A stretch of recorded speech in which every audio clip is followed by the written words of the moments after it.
Hello, my name is Michael Ravenwood, and I live in Encinitas, California. So, my skills and experience. I have a number of different countries that I've lived in, so a little bit of international experience. I was born in Japan and moved through the Philippines, Singapore before moving here to the United States. And my mom was Vietnamese, spoke French. My dad was European, spoke Japanese. So I have a little bit of.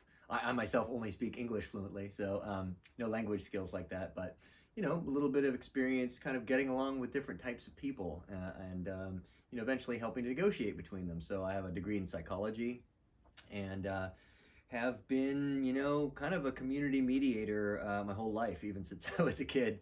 And so I can help in that way.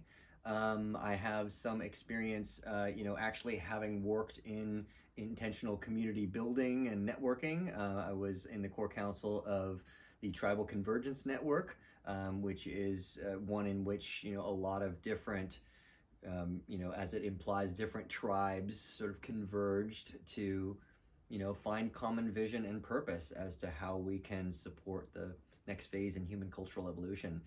So I helped, define the core values, and I helped to, create some of the outreach documents of how to help people who wanted to form more community do so and have a template. So I have some skills there. I also have an internationally traveling performing arts company. It's called Skyfire Arts. We wear high voltage protective suits. We become electrified by giant devices known as Tesla coils, and we throw 10-foot bolts of lightning as part of our show. And that whole project is really intended to draw attention to and raise ecological awareness. And Nikola Tesla, as some of the people watching this might know, was a scientist who is arguably the greatest inventor who ever lived. He invented the radio, or all of the patents that were used to make the radio, radio controlled things, remote controlled things, the electric motor, invented a lot of the things that basically, like AC power, which we basically use, all over the world for just about everything. So he really transformed the way that every living human these days, exists. And he was very interested in his technologies benefiting all of, human beings, not just wealthy people or these people or that people, but everybody who wants to stand up and strive for excellence. He's like, yes, let's give everybody a chance. So in any case, he actually used to do some kind of performances with his scientific demonstrations. He would electrify himself in a darkened room and create a sort of a halo of electricity around himself. People thought, whoa, he's a wizard. He's doing this in the 1900s. People have never seen anything like that.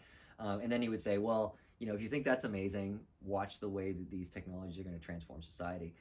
So we kind of, take his inspiration, and, we're doing giant, performances for thousands of people in which we speak storytelling, which conveys the awareness of our connection with all things, and that tells the story of these warrior people, but that have the understanding that everything is just a part of them.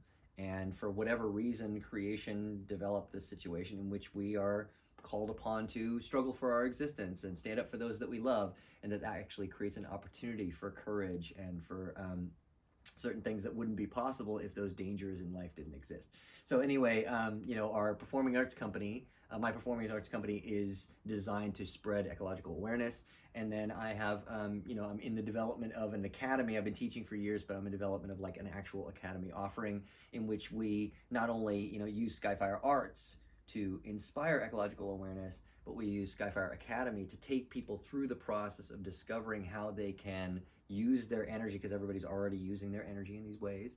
How can you inventory the ways you use your energy, and then slowly transform each of them into one uses that are more in harmony with nature. So I have some experience, from being a business person. Spreadsheets and financials are not unfamiliar to me. They're not my greatest joy, but I can do them. So I generally help, even with Tribal Convergence Network. I helped a lot with organization. That's something I do have a passion and some skill and talent for. So I love organization. And I'm an artist. I love to dance, and I love to write. I'm a writer. I write the storytelling pieces for our performing arts company, and I choose the music. And so I have some skills and abilities with which I can support the community. Probably most, in the organization and communication area. So what's inspiring to me about intentional community? Well, I could go on about this for a while. I feel like, for me, it kind of links to what I was talking about in regards to the storytelling.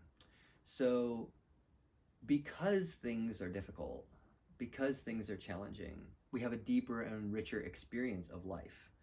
If everything were really easy all the time, it would just be that way, and there wouldn't be any contrast. We wouldn't have any experience of like particularly enjoying something, because we only particularly enjoy something because it isn't happening all the time. It's because it's a very rare experience, right? And so intentional community is, like that. It's challenging. It's going to be difficult for people to do a lot of the things. And I shouldn't say difficult perhaps, because difficulty is really only in the mind, but it's going to require effort. And at times it's going to be painful. And I really, ironically, I find that really inspiring, because I know that the connections that the people that form the intentional community will have will be that much more deep and profound because of the challenges that they face together. So that's really inspiring to me, because it's like, okay, well, anything can be challenging. I just want to like grab a big heavy rock and just lift it over and over. Yeah, I might get stronger. And that's a challenge, and that's good, and that builds your character. But this, intentional community to me is the birth of the next phase in human cultural evolution. Like, I think it's where humans are naturally designed to go. It's where we take what we've learned and what we have from developing technology and this new modern way of living, and we reach back into the ways that we lived before, into villages and smaller communities, and find like, what did we lose when we left those very kind of insular environments? Well, we left very connected kind of experience of life.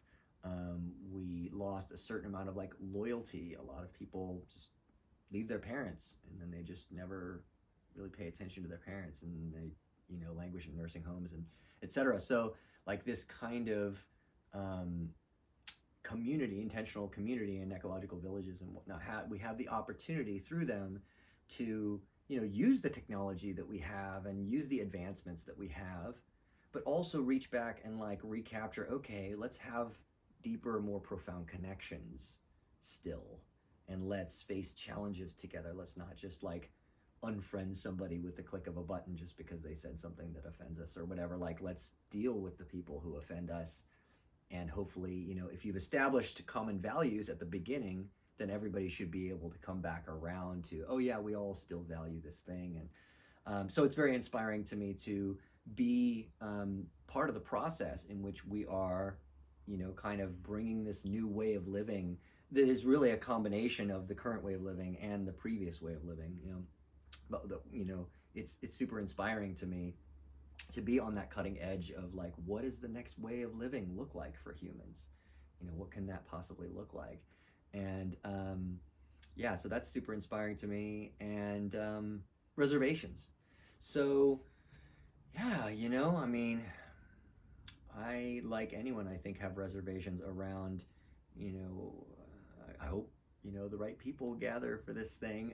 But really, it's my intention to make sure that I'm in the right group of people before I make any kind of like major step. So, but it is a reservation. Okay, I'm waiting to see like who shows up for it and in what way they show up, and how the organization takes place and things like that. I'm currently reading Diana Leaf Christian's Creating Life Together, which is all about how to set up intentional communities and whatnot. And I'm in, a group of people in my existing community that have kind of gathered out, with our common interest of creating this kind of a thing.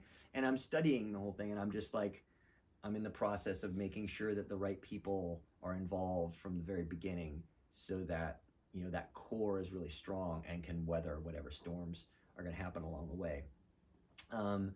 And yeah, reservations. I guess I have a reservation around, having certain people in my life right now that I really love, and I'm hoping that they are willing to like either come with me into this, or like stay connected to me as I go and do this. And so there's a little bit of reservation around like, okay, how much of my existing life am I going to be able to bring with me? How much am I going to leave behind? So there's a sense of potential loss, I suppose, or I don't know what it is exactly. But as I'm like just feeling into reservations, I suppose that's one. Um, but I've not been known in my life to be a person with a lot of reservations. I'm usually like a go and get it person, and as things come up, I just deal with them and work with them. And so I don't have a lot of reservations. I have excitement, is what I have, and so that's the way I wanted to finish. The last sort of prompt was, "What are your reservations?" But I'm going to finish with my excitement because I have been thinking about this for over 20 years. Like when I was in college, and I realized like how tragically society was going in a certain direction of ecological degradation and like all these different things. I went to school in Humboldt County, and it was a very liberal environment. I took environmental science courses and environmental ethics courses, which helped me first understand like what it is to conceive of us as being an aspect of nature, that everything is connected, and our ethical decisions should include even inanimate objects and just the nature of life itself. And it was then that I first kind of like awakened to, how our society was in this like unsustainable, track. And I, all the way back then, I was like, I want to gather up my best friends and like buy a piece of land and like root into the earth, because money doesn't grow on trees, but food does. And the only thing we really need are food, clothing, shelter, and rocks and sticks to bang together and have fun. Like that's all humans really need to live. They need connection, but not like all of these material things that a lot of people are concerned with these days. So I'm really excited about this like over 2 decades dream of mine coming closer to realization than they ever have been. And I'm looking forward to connecting with all of you, on that tip. Much love.